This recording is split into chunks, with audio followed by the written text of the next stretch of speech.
Hello, welcome back to the Road to Episode 8, my ongoing series where I'll chart the road to the release of Star Wars Episode 8 in May 2017. And in this video, I'll be giving you my full, spoiler-filled review of the remake of A New Hope. Now, what I thought... Wait a minute, that's not quite right, is it? Let's do that again. I'll do it again. Take two.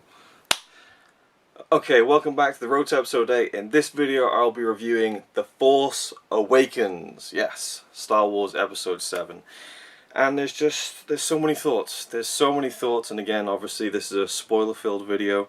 You've probably seen the film by now. At least everyone in the world has. At least everyone in the world who cares about seeing the film before they get spoiled has probably seen it. So, yeah, there'll be spoilers throughout this video, and it's going to be... I don't feel like it's really going to be a review more than just, again, a gush fest, I think. And I'm going to get this out of the way before we even get anywhere into this video. I got nothing bad to say. So if you're hoping, to watch this video and like, oh, I wonder what he thinks about the film, and is he going to say he didn't like that or he didn't like this, you're not really going to find that here. I'm sorry. Whether that annoys you or not, it's not my problem, but I really don't have any criticisms of the film. So you're not really going to find that kind of a video from me. There are two things I didn't like about the film when I first saw it, and I'll talk about those, but they've kind of melted away now, so you're honestly not going to find anything in this video that is going to be against The Force Awakens. So again, yeah, if you're looking for that, if you're hoping for that, then here's your get out of jail for free card. You can stop watching now. But here we go, The Force Awakens. Again, just to give you some kind of setup, I was 7 years old. I finished watching this very VHS, this actual copy. This is the one of Return of the Jedi. In fact, I watched it immediately after I watched The Empire Strikes Back. Again, I've told the story before, but it's worth kind of rounding it up. I watched The Empire Strikes Back the day after I saw Star Wars for the very first time. I watched The Empire Strikes Back, and I was like, oh my god, can I watch the next one now? My stepdad said yes, so we watched Return of the Jedi. I distinctly remember lying down on the carpet. I remember the way the carpet smelled and the way it felt. It was this kind of carpet that had a very distinct texture. And I remember lying on my front watching it just like that, and I remember watching a scene from the Ewok village when my dad came in, walked through the door. I can't remember why he came or anything that he said, but I just remember that. And I remember watching Return of the Jedi and feeling that first experience of bittersweetness in my life. 7 years old. Will I ever get to see Luke Skywalker again? And the answer was no, and that was really sad, but at the same time it was such a great ending, and I could watch the films over and over again, and I loved them, and yeah, that was my beginnings. And so the years went on, and there was rumours of a new Star Wars film, and I was like, oh my god, we're going to get to see Luke Skywalker again. Again, he's my favourite character. Well, not quite, we're going to get to learn about Anakin Skywalker, and I was like, oh, cool, I guess. I mean, even as an excitable kid, the idea of the prequels wasn't quite, oh, amazing, that's what I want to see. But nevertheless, the prequels came and they went, and I love them for what they were. Again, you're not going to find me being one of those prequel haters. There's definitely things in them I don't like. And, I'll get to them next year of my reviewing an Empire series, which will continue. But, I never thought that there'd be an episode 7 the more the years went on. I mean, it's not even something I considered. It's nothing that I considered. I figured that, Harrison Ford is never going to do it again. Mark Hamill doesn't seem like he's interested. Carrie Fisher just seems to be, on a roller coaster with her life and all that kind of thing. So I wasn't sure at all, if it didn't even enter my mind. And then, of course, it was announced in 2012. I remember where I was distinctly. I remember exactly where I was, the place I was stood, where I worked. I got a text message from Ryan Chataway that said, dude, Disney bought Star Wars, they're making episode 7. And I was like, haha, yeah, nice one, yeah, very funny. And he's like, no, seriously. And I checked my phone, went on my break, and I was like, this ain't happening, is it? They're making episode 7. And then the road to episode 7 began. 3 years later, here I am, after having seen episode 7 3 times, and all I can say is it's probably my second favourite Star Wars film. I think I have to kind of give it that right now. It could change, my opinion can always change, but for me it would go Empire, Force Awakens, Return of the Jedi, Star Wars, Revenge of the Sith, and a toss-up between Attack of the Clones and The Phantom Menace. Now, the only reason I would put The Force Awakens above Return of the Jedi is because I think The Force Awakens, for me, is just so consistently great throughout the entire film to the final moment, from the opening shot to the last shot. I love it so much. Return of the Jedi, I love that film so much, but it's really the Emperor, Luke, and Vader scenes that make that film so amazing to me. And that's nothing I don't like about it, but I just feel like The Force Awakens was a more emotional experience for me. Now again, that could change over time. Maybe, you know, with repeat viewings, The Force Awakens will lose its emotional power. That is possible. That is definitely a possibility. And that's why I'm trying to soak it up now and go and see it in the cinema as many times as I can, just to savour that emotion that I feel when watching the film. So I'll take you back to my first viewing of it. Midnight, you know, and this video is going to be really long, by the way. You've probably already seen it, obviously, but yeah, I'm not going to limit myself whatsoever. Midnight, I went to see it. I had to see it on the midnight showing. I avoided the internet for, you know, a couple of days in terms of, like, you know, social media and stuff, and luckily wasn't spoiled. Though, as it turned out, my predictions were correct. Kylo Ren was Han and Leia's son. Han did die, and Rey is Luke's daughter. And I'll get to that in a whole other video. She's his daughter. There just ain't there's no two ways about it. Where she is? Can I even see her in the? Can you see her in the poster? Yeah, there you go. Luke's daughter, right there, right there. See that face? That's the Skywalker face right there. So, yeah, midnight screening was awesome. It was emotional, and you know, people were laughing and stuff, and I have the recording of that whole movie in audio form on my phone, just to listen to every now and again and hear the laughs and hear the applause at the end, which is really special to me. I'd never experienced that before. My fiancée Connie said that she's experienced that loads in Norway, like whenever it's a premiere people clap, but I'd never ever experienced it. In Wales, people clapping after a movie, it just doesn't seem to fit us as a nation, but it was one of those things where it was like, you know, someone was in the back kind of, someone else kind of went, yeah, I'm going along with that, and then someone else was like, yeah, I think that, and then I just started going, and then everyone was going, well, not everyone, but, you know, a good 60-70% of the room was clapping, and it felt like such a relief, such a communal experience of just like, yeah, thank you for that, that's what we wanted, you know, that's the kind of film that we've been waiting for. So again, it's a film I've waited for, you know, exactly just over 20 years, without really spending most of those 20 years like waiting for it, but just kind of, I always wished that it would happen, and I always had that kind of look at the sequel trilogy that George had planned when he said that there were 9 episodes, but then he went back on that and said, no, it's just 6, and you know, and it's like, but what if it was 7, 8, and 9? I mean, I started writing a book called Star Wars Episode 7. Get this, right? I wrote a book called Star Wars Episode 7. Well, I started writing a book. I wrote the outline, I wrote everything that happened in the book, and I wrote the first 2 chapters. And it's on this PC that's right in front of me now, but I don't have a screen to hook it up to, so it might be lost forever, but I started writing Star Wars Episode 7. It opens with Luke Skywalker in Jedi robes, like Obi-Wan Kenobi, at a Jedi temple he started, and he has grown a beard in tribute to his old master Obi-Wan Kenobi. How weird is that? Well, I guess it's not weird. I guess everyone could kind of imagine it, but just to think about that, I think I was about 15, 16 when I started writing that, and I had this whole big thing planned. I had this book that had all planets, the planets of the Star Wars universe, so I was taking planets and thinking, you know, this part of the book will be set on that planet, there'll be a new generation of Jedi and stuff, and he had a son called Ben, and this is actually, yeah, Luke in my book had a son called Ben Skywalker, and I didn't know at the time that there was already a Ben Skywalker, I believe, in the expanded universe. I'd read different parts of the expanded universe. I hadn't read that, so that was interesting. But anyway, yeah, I guess it's always been a part of my kind of psyche is what would happen if Episode 7 happened. And to now be in a world where I've seen it is really surreal. And again, I almost feel like I wish The Force Awakens was another week away. The build-up, the 3-year of the road to Episode 7, you know, it was so fun to look forward to it and make videos and stuff and talk to other people about it, and then it's like Christmas. You know, the build-up to Christmas is usually better than Christmas itself, even if you have a great Christmas. As soon as you get to kind of 6 o'clock on Christmas evening, it's kind of like, oh, it's over again, you know. A whole of the year to wait, only with this, it's never going to happen again.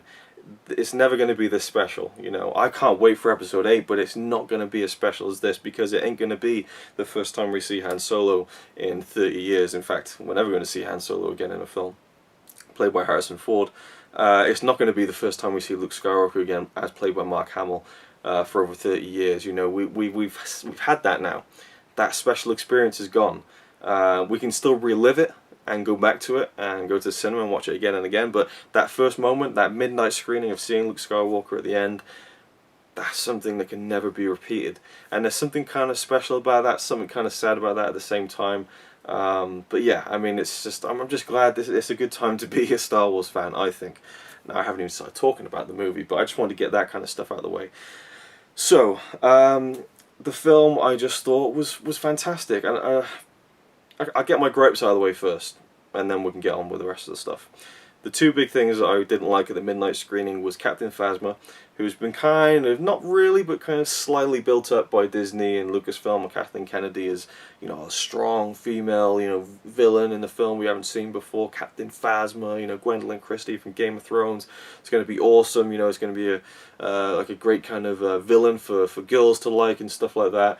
And she's in the film for about as long as she's in the trailers. I mean, literally, you know, in the opening scene, they storm the village and stuff, and then all of a sudden she just appears out of nowhere and she just says, "Your orders, sir?" And he's just like, "Kill them all." And she's like, "On my order, fire." And that's it. That's like all you get for like the first 10 minutes of the film, and then you get a brief scene of her saying like, "FN2187, who told you could take your helmet off? Bring your weapon in for inspection." And she leaves, and you see her about an hour and a half later. Very just like flash in the pan, and I'm hoping we'll see more of Captain Phasma in episode 8. I'm pretty sure we will. It's been confirmed that her character is going to return. So yeah, I guess with everything else that was going on in the film, there wasn't much for her to do. But when I first watched it, I was just like, wow, really? It was almost like a joke. It was almost like a practical joke. Like the scene from the trailer where she's walking with the badass with the cape and stuff. And I love how the end of that shot is Chewbacca just tackling her out of nowhere. It's like a kind of a Three Stooges or something, where it's just like an old silent gag. Someone's walking and out of nowhere from like, you know, frame left. Bong, like, you know, she gets tackled down. And then, you know, she gets made to turn off the shield generator, and she just kind of does it, you know. And I wrote online somewhere like she just went down like a pussy, and someone went, "No, she didn't. She's a strong female character, and she was sassy." And I was like, yeah, okay, I guess she didn't go down like a pussy. But I mean, I was just like, But when I watched it the second time, I thought, you know, it's kind of Boba Fett syndrome in a way. I mean, Boba Fett had more to do than in Empire Strikes Back than she did, but it's kind of that thing where you almost wonder, why did Boba Fett become so popular? He has very little to do. He has no action scenes at all. The only action we ever see Boba Fett do is fire off his gun a little bit and return the Jedi, and then he literally goes down like a pussy. I mean, unless I'm forgetting something here, he literally had no action in The Empire Strikes Back. He just walks around with a gun. He looks really cool, and that's something people have latched onto, and then there's been books and things like that. So it's kind of like that, maybe. And then episode 8, I'm gathering that she's going to be a bigger part of it, and maybe we'll have something to do with Finn. You know, I feel like that'll be Finn's story in episode 8, is going up against Phasma in some kind of way. Anyway, yeah, I don't feel like that's a gripe anymore. I've seen the film 3 times, and I enjoy her character for what it is, as it's there on screen. And I kind of like the fact that she just disables the shield generator because she's got a gun to her throat, and she wouldn't really die for the First Order. Kind of tells something about her character. She's more out for herself than she is like you know, just subservient to the First Order. Yes, you are the best. No, she's got a bit of her own kind of ego going on there, and so yeah, she'll disable the shield generators because she doesn't want to get her head blown off by this punk, you know. And so I like that, I guess. My other gripe was the Starkiller base. I fucking love the Starkiller base. I just wished the first time I saw it that it didn't go down. I said this before in the build-up. I said I hope they don't blow it up at the end. You know, have it stick around. But it didn't. It got blown up, and it felt like it was a bit too neat, a bit too rushed. That's probably because I was so into the lightsaber duel that whenever it cut back, I only think it cut back once. to the big kind of the dogfights in the air and going down to the thermal oscillator to take down the planet. When it cut away from the lightsaber duel, I was like, I want to see more of the lightsaber duel, so I was just waiting. Come on, yeah, get out of the way, yeah, okay, you blow it up, yeah, nice one. Back to the lightsaber duel, yes, now I'm locked in. So now that I knew when the lightsaber duel was going to come back into it on the second and third viewings, I could kind of stop, okay, and actually watch, what was going on with the destruction of the thermal oscillator. So honestly, I just thought, you know what, it's Star Wars. Maybe people do feel like the end of Return of the Jedi is far too similar to the first Star Wars film. This never bothered me whatsoever, and the same thing happens in that film. In Star Wars, in A New Hope, we get a big kind of massive scene dedicated to the taking down of the Death Star. Return of the Jedi, it cuts back and forth, and the people who are up in the air doing the work, they don't get as much screen time. Maybe more than the Force Awakens flight crew get, but still, I feel like watching it another 2 times that I really enjoy all that stuff, and I love how Poe takes it down and goes around like on the side. We get to see that he's like the best pilot in the galaxy. Another little thing I liked was when he goes inside the thermal oscillator and he flies around and he just blows it up, like all the sections inside the oscillator. Every time he blows something up, BB-8's head just kind of ducks down after every explosion. Just a nice little detail, funny little thing I noticed, I think on the second time.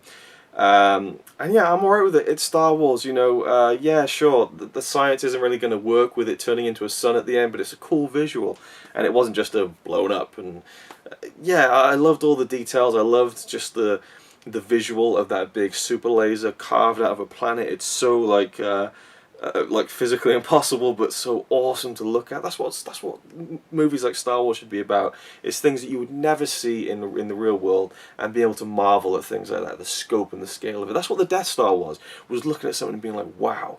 Like, you see the Death Star, it looks cool and everything, and then when the ships approach it, they cut to that shot where you just see like the 2 stormtroopers or the 2 Imperial officers down, and then you just see like the enormity of it in that matte painting with the Falcons like a little dot. And it's just like, whoa, like you get the scale of it, and it's kind of unreal. That's what Star Wars is all about to me, and that is what Starkiller Base did really well, I think. And I love how after it fired, when we see them approaching the planet near the end of the film, I love how you see that like all of there's like a kind of a circle of destruction, like literally where the laser is fired out on a laser, but the sun force beam stuff, like the sheer power of that coming out of the Starkiller Base has like destroyed like all of the surrounding like forest and stuff, and you see it smoking and stuff. It looks like a nuclear bomb has gone off. I love that detail. So yeah, those are my 2 things I didn't like about the film when I first saw it, and then on second viewing I just thought, I don't care, I love it. I just love everything about this film.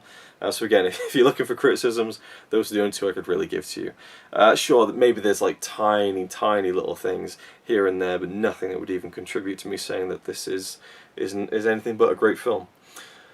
So, I mean, where to start? I mean, I'll be talking for 70 minutes. I feel like I haven't even gotten into this film yet. The storyline.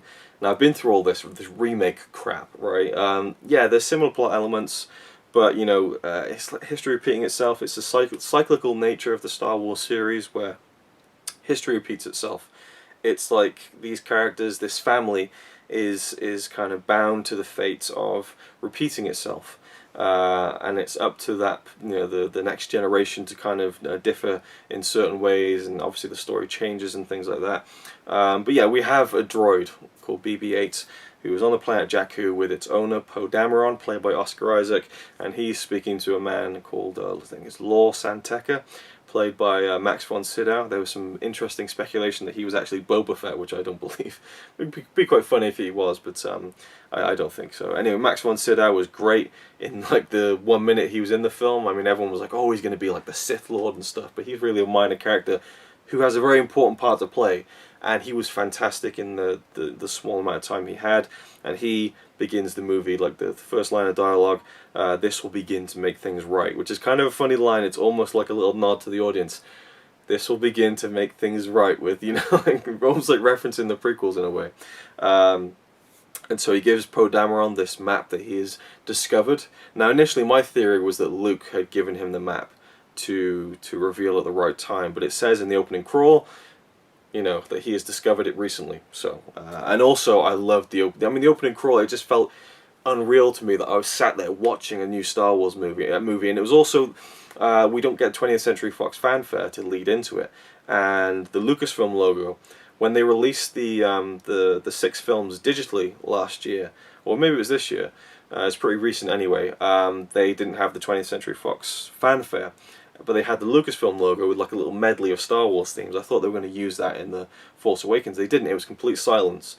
So it was almost like I wasn't ready for it. You know, I need the dum dum dum dum dum dum, and the whole thing to yes, and then the silence, duh, and then Star Wars. So it was like it was kind of like a wait. Is it a long time ago? And is it happening now? Is it duh? Oh, like it was just, and then the first line. I mean, the first line gave me chills. Luke Skywalker has vanished. I mean, we knew this is where it was going, and that's the great thing. I knew Han was dying. Well, I was pretty sure anyway. I kind of had doubts towards the end. My little theory was that Harrison Ford, I think I talked about it before, he always has a really short, kind of buzz haircut.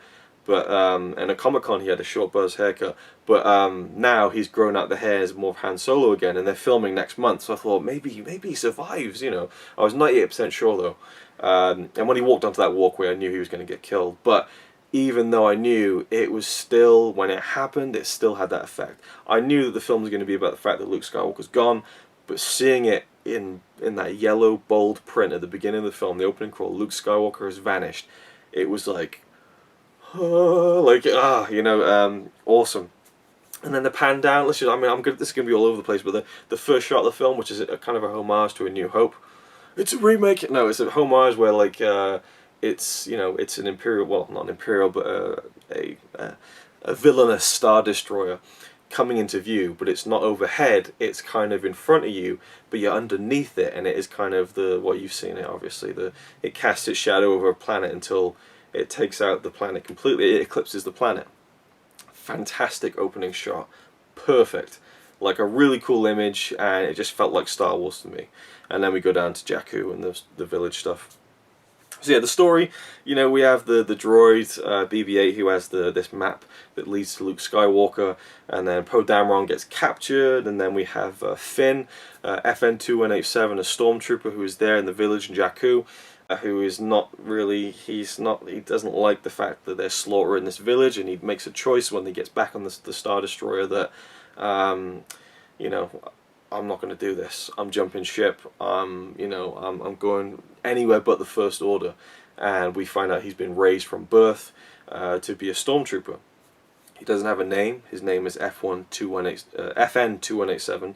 And I actually speculated a while back that the reason we don't know that his second name was not because he was a Calrissian or a Windu, but because my theory was he was raised from birth to be a stormtrooper, and that FN-2187 is his name, and that Rey called him Finn based on FN.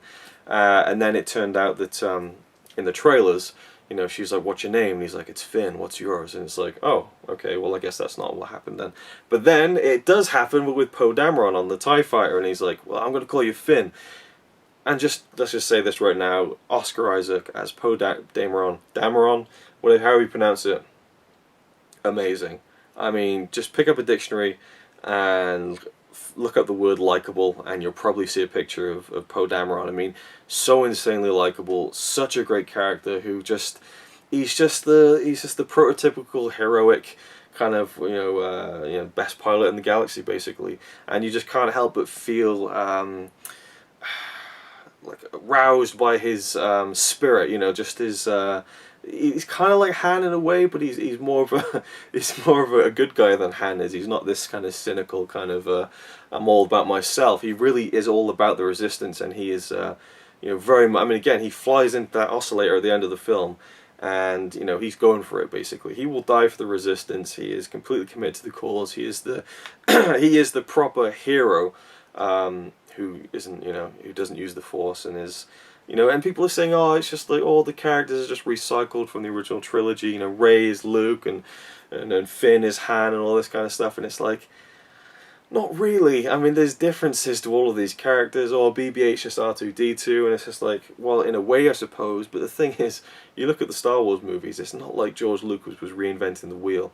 These are all kind of just different takes on, you know, these mythological characters, and well, not even mythological characters, but just like general characters that have coloured fiction for hundreds, if not thousands, of years. You know, you just put little twists on them, you know. And again, a character can be exactly the same, but if you put a different actor there, if you put a different characterization there, it can be so different, you know. Just the slightest, you know, different, you know, nuance of a performance can change a character completely. So again, I feel like the cast was so important in this film, and they nailed it. They absolutely nailed it. Oscar Isaac was fantastic. I wanted to see more of him, but I thought his screen time was perfect. And it's funny they were building up like kind of John Boyega, Daisy Ridley, Oscar Isaac, the new main three of the new Star Wars trilogy, and Rey and Poe never even met. And based on how Episode 7 ended, I don't think they're going to meet in Episode 8 either, so it's kind of interesting. I always think about that in the original trilogy, like when Luke goes off at the beginning of Empire Strikes Back, and he says goodbye to Han, and he's like, yeah, take care of yourself. He's like, yeah, you too. And I'm like, you're not going to get to meet for like another 3 years, you know, since, you know, from the release of The Empire Strikes Back to, you know, Return of the Jedi.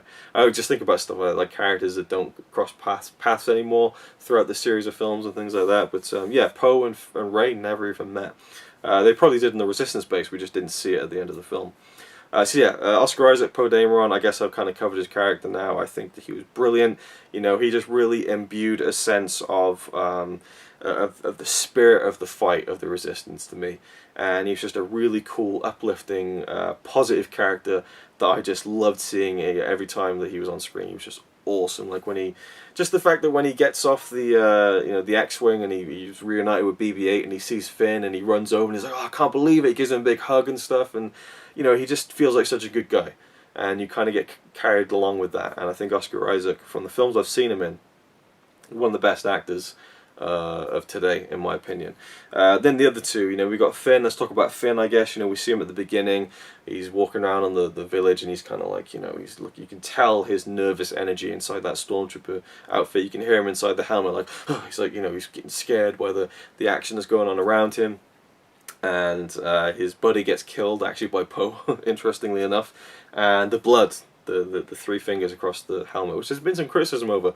People saying, oh, there should be blood in a Star Wars movie. It's like, what? People bleed. Like, I don't get that criticism whatsoever. Yeah, we may not have seen it much before in Star Wars films, but, you know, it's not like it ruins it. I mean, some of these criticisms just really are interesting to me. But yeah, so we get the three, and it kind of also shows you who he is. Like, well, I guess you could still see by his body language. You don't really need the three, but it's kind of symbolic of why he's doing what he's doing. You know, it's the right thing to do, even though that gets turned into a joke when he rescues Poe, and he's like, "Why are you helping me? Because it's the right thing to do. You need a pilot. I need a pilot." It's kind of a gag, but you know, the reason is he does feel like it's the right thing to do, and what they're making him do, and raising him from birth to fight and all that kind of stuff and kill, is the wrong thing to do. It makes you wonder though how he was raised for, you know, presumably like 18 years, something like that, or 20 years, and you know, he somehow got like goodness from him. If he was raised like and indoctrinated by like General Hux to be this just killing machine, where did he get any kind of good in his heart? But I guess that's kind of like one of those kind of stereotypical things, just the will and the heart of someone good, just persevering and breaking out of oppression. And yeah, I thought that John Boyega was amazing. I've seen him in Attack the Block. I thought it was great in that film. I had no idea how he'd be in this, particularly with an American accent. I thought he nailed it. I thought his accent was perfect. It worked. I think his English accent probably wouldn't have meshed as well. The American accent, I think, worked really well. And his character was great. He just was so full of passion and spunk, and, you know, again, almost like Poe, but not as capable. And I loved that. I loved how Finn was flawed. He wasn't, you know, I mean, that's the thing, when he takes Poe and he says, I'm going to save you, we're jumping ship, can you fly a TIE fighter? He's like, okay, we're going to do this. And he's like, yeah, we'll do this. And they walk out onto the deck of the hangar on the Star Destroyer, and he's like, you know, stay calm, stay calm. And Poe's like, I am calm, I'm talking to myself. You know? I loved how, you know, just Finn was great. Honestly, I could see people maybe getting annoyed by him because he's very over the top at times and very much the comic relief of the film. But I thought he played it pitch perfect, and his comedic moments were fantastic. And I think anyone who thought that he was getting a bit too much probably enjoyed the gag where they captured Captain Phasma and he's like, "Yeah, I'm in charge now, Phasma, I'm in charge," and Han's like, "Bring it down, kid, bring it down." I thought that was perfect. This is a really funny film. I wasn't expecting it, and at first I thought like, "Oh no, they're trying to like Marvelize it. They're trying to like just have it be like over the top humor. It's going to turn into another Guardians of the Galaxy. You know, we're going to have Han at the end going, Ben, my son, dance off, bro." Like, honestly, like, I was like, oh my god, are they going to ruin this with like some Guardians of the Galaxy shit? But they didn't. And then after a while I was like, well, yeah, this is what the original trilogy was like. You go and watch Empire Strikes Back in particular. It is chock full of gags, and it is usually from C-3PO and their reactions to him, but, there's a lot of humour in those original films that lands. In the prequel trilogy, the humour, most of the time, it kind of falls flat, unfortunately. And again, I love those films, but, I have to say, the humour isn't great in them. The humour in this was fantastic. All the gags hit, maybe some were better than others, but there wasn't really a dud in there. I don't feel like maybe I'd have to watch it again, but, it was just so great to kind of be in that cinema on that first midnight showing and be moved to tears in one moment and then laugh, with a whole room full of people just joyously at this gag. Like the BB-8 thumbs up was fantastic, where Finn's like trying to convince him to kind of tell Rey where the resistance base is, and then he's like that, and then BB-8 kind of flashes a little lighter up as a thumbs up. Always gets a big laugh, and yeah, the humour is really great in the film, and I think Finn is one of the people who really nails that side of it as well. So, I mean, God, I feel like I've only just started, and I've been going for, how long is it now? 31 minutes. Right, the beginning, with Lord Santeca and Kylo Ren. The village scene right from the beginning just felt like this is going to work. Like, just Lord Santeca's little hut, and just the beads and stuff around his kind of, the door to his hut, and just the fact that it all looked real. And you had the ships coming down, the stormtroopers and stuff, and that shot was a bit un-Star Warsy, with the flashing and the stuff and the stormtroopers, but, that kind of stuff I don't mind, because you're not going to get something that looks exactly like the original trilogy, and you shouldn't be aiming for that, I don't think. You've got to try and make it your own, and make it a little bit different. I feel like J.J. Abrams did that with his direction, and I've got no complaints whatsoever about his direction. I didn't even notice a single lens flare. I don't look out for that kind of stuff, so as far as I'm concerned, he did an amazing job with the direction. Because again, it's directing everything that goes on in the frame, but it's also, well, obviously the actors who are in the frame, and I feel like he just, he really nailed it. I really do think he did. And I don't get the criticism of him as a director. I think he's a fine director. I love the 2 Star Trek movies he did. I thought Super 8 was a fantastic film. Mission Impossible 3 was very forgettable for me, but I thought he did an amazing job with The Force Awakens as a director, and the look of it and everything. And that goes to the whole team, I guess, who puts that on screen. But he was the one guiding it. He was the one guiding the ship, and he guided it right into the exact port that we needed it to be guided into, where it sits firmly as a great Star Wars film, in my opinion. Yeah, that opening scene, Kylo Ren comes down. Got to talk about Kylo Ren in depth. I mean, I said it a long time ago. It must have been at least 6 months ago. I said, actually it was probably years ago. I said in the Road to Episode 7 series, I said that the biggest challenge they have for Episode 7 is the villain. How do you do a villain that is anywhere near as good as Darth Vader? That is the big challenge. I mean, Luke Skywalker, as much as I'm a big fan of Luke Skywalker, I don't think that Luke is like the greatest hero character of all time. Not at all. Han Solo is definitely up there, but I just personally love Luke Skywalker. I don't feel like, though, he's one of the great heroes in film history, whereas I feel like Darth Vader is one of the great, if not the greatest, villain in cinema history, and he is definitely the most iconic villain in cinema history, if not maybe Dracula, but just that villain. Everyone knows Darth Vader. Anyone can see an image of him and go, Darth Vader. It's just so, like, synonymous with itself. It's bigger than Star Wars almost, Darth Vader, the image of Darth Vader. and it's so powerful and imposing. And in those original films, when we didn't really know all the backstory, there was such an intrigue to him, such a mystery and a darkness. And I just thought, you're never going to match that. So what are they going to do? They really need to at least get 2 out of 3 right. And what I mean by that is the look and the performance. Wait, 2 out of 3. No, the look, the performance. I'm sure there was something else, because as we started seeing more of Kylo Ren, I said that he's already got 2 out of 3. The look, well, I guess what I was, yeah. So the look of the character, and the physical performance, I guess, and then the actual kind of vocal performance. I guess that's what I was kind of going for.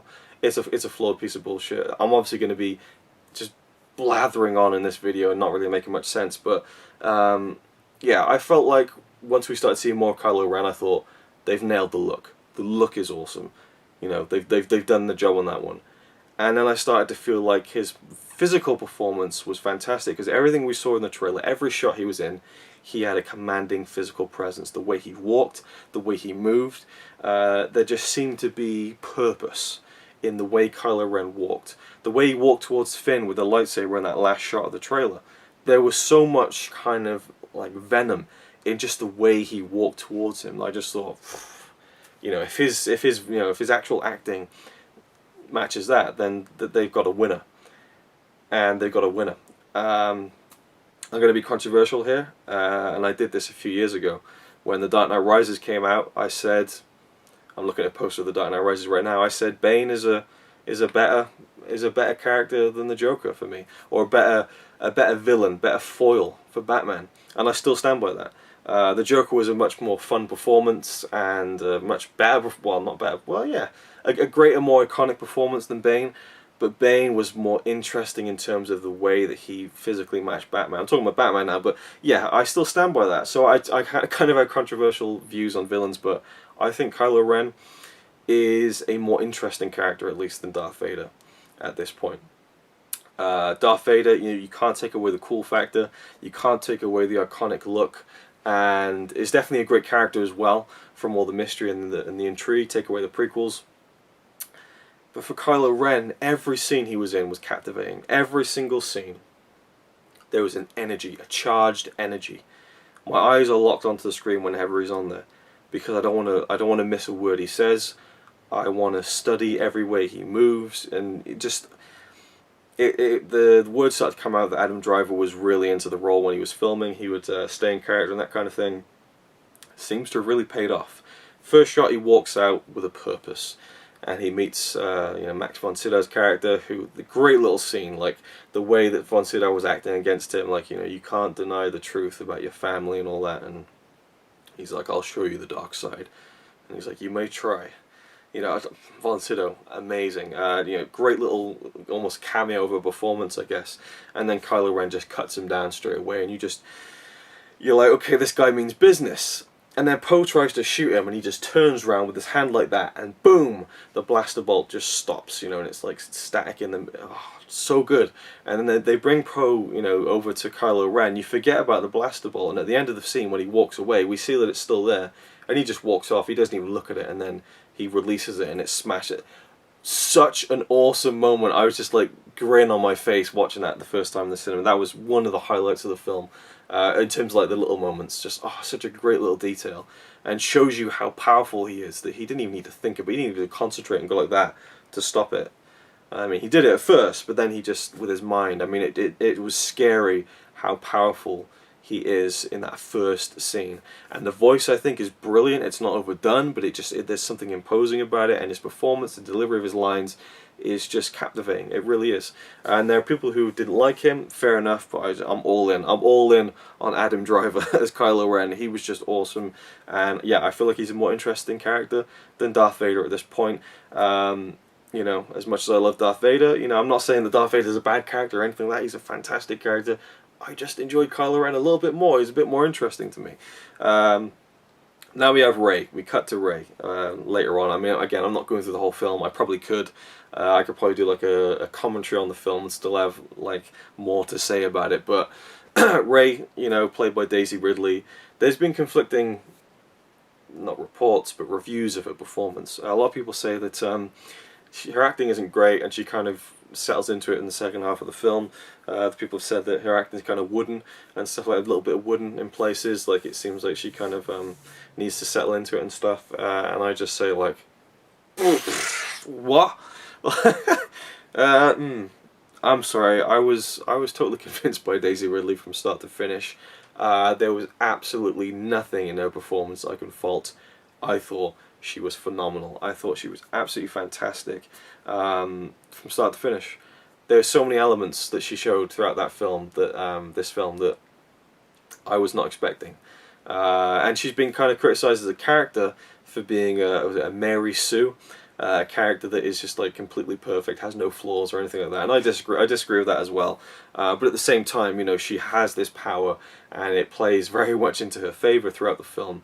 But you know, there is a part where she rejects it and she runs off and she doesn't want to deal with it. You know, she isn't a perfect character, but in terms of an interesting character to watch on screen, she is a perfect character. And like that first scene, we see a scavenging in that huge Star Destroyer wreck, which was awesome. And then Rey's theme starts, and I have to say, the score when I first watched the film, I was disappointed with. It wasn't very memorable to me at all. I thought, that's a shame. We didn't get like a Duel of the Fates or a Battle of the Heroes or Across the Stars. You know, no big iconic theme in the film. I'll say it right now, Rey's theme to me is the theme of The Force Awakens. It's the one piece of music that kind of comes back throughout the entire film in many different ways. We first hear it in its purest form when she goes down that big sand dune on the little raft that she'd made with all the stuff she's scavenged from the Star Destroyer. I'm losing my voice already, shit. I need to get through so much more of this video. We'll keep going. She goes down that raft, and we start to hear Rey's theme, and it's just it's beautiful. It's like, it starts up and it's kind of like bouncy and kind of childlike, and then it settles into this kind of adventurous, just kind of like, it feels like The Legend of Zelda. It feels like a Hayao Miyazaki movie. It feels like just like the prototypical hero's journey theme, you know, of going off and doing things, and then it just, the way it kind of just moves and flows and then comes up in a crescendo and comes down. It's just so playful and bouncy and mystical, and I love it. And then later on in the film, we hear it like in just kind of little notes of it here and there, like quietly at times, and then like more pronounced in others, and it comes up in a more kind of what's the word, in a more of a panicked way during the lightsaber duel at the end of the film. And at the very end of the film, when she flies off to meet Luke, it comes up in a big kind of celebration at the end. Oh, it's such a soaring theme, and it's already one of my favourite themes of the whole Star Wars series, is Rey's theme and all of its variants throughout the entire film, of which there are many. And I'll also say that the last theme of the movie, the Jedi Steps theme, is also fantastic. At first it didn't really do much for me, but then I started listening to it over and over again and just thinking about the end of the film. I love the Jedi Steps theme as well. It is in fact the theme of this series at the beginning, in the intro. I'll talk a tiny bit more about the score later on. Jesus Christ. What is this video? It's oh my god, I don't know. I'm sorry. It's very late at the time I'm filming this, but man, I just have to get it all out there. Do you know what I mean? It's 3 years of building this up. I need to get it all out there. Okay, so Rey, you know, we see us taking stuff off to be sold at the junkyard and things like that, and the character Uncut, played by Simon Pegg, you know, I feel like that's going to be kind of iconic dialogue in the future. You know, this is worth 1/4 portion, you know, 1/2 portion. I've already seen people on the internet just like you know, speculating about you know, theories about the Force Awakens, and someone's like, oh, this could mean that, you know, Rey is Luke's daughter, you know, if you look at it like this, and someone was like, well spotted, that is worth 1/4 portion. So yeah, I like, just, I mean, I thought that the dialogue was fantastic. Obviously getting Lawrence Kasdan back to write with J.J. Abrams was a great move. I feel like all of Han Solo's dialogue was probably written by Lawrence Kasdan, and especially the scenes between Han and Leia. And it felt very Empire-esque in a way as well, which is great. There's a lot of dialogue that's kind of callbacks to the original trilogy, but there's a lot of great lines as well. Like I've read people saying, oh, there's nothing you can quote from this film. There's tons I can quote from this film, like move ball, you know, when Han Solo sees BB-8, and I just love that little move ball. You know, we'll use the Force. That's not how the Force works. And there's so much Ben, you know, calling out Ben. There's loads of lines in the film that are very quotable to me, and I think in the future they'll become more of that when people settle into the idea a bit more, maybe. But I honestly feel like as well, and I'm jumping ahead here, but the second time I went to see the film, I saw it with some family members, including my little brother Tommy, who's 10 years old now, and you know, he was the age I was when I was big into Star Wars, like big into Star Wars, collecting the toys and stuff. And when the film was finished, he said something, and like everyone in the room must have heard it, because he was like, he said it as soon as the credits started rolling. He said, "That was amazing." And after the screening, he was there, and he had a friend there, and they're running around with pretending to have lightsabers and like stabbing each other, and you know. And I was just like, this is their film, you know. This is their generation Star Wars. They're gonna analyze this film, and they're gonna know every line of it, and in the future they're gonna show this to their kids as their Star Wars trilogy. And I find that really kind of cool and sad in a way. You know, I almost feel like it's getting away from me. Like maybe I'm holding on to my childhood too long, but at the same time I feel like no, you know, you enjoy what you enjoy no matter how old you are.